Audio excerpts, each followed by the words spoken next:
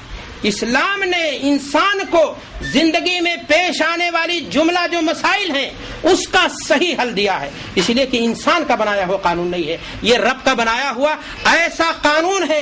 قانون اور دستور کی وہ اتھارٹی اور کتاب ہے جو رہتی دنیا تک کے مسائل کو اپنے سامنے اپنے اندر رکھتی ہے. تبیان لکل شیء, اس کے اندر ہر چیز کا کیا ہے؟ بیان ہے. میرے بھائی اور دوستو, اگر آپ اور ہم سرمایہ دارانہ نظام اور سودی بینکوں سے انٹرسٹ کو ختم کر دیں تو پھر ہمارے سامنے شریعت اسلامیہ نے طریقے دیے ہیں, اور ان طریقوں کو بیان کرنے کے لیے بلا شبہ ایک محاضرہ نہیں کئی محاضروں کی ضرورت ہے.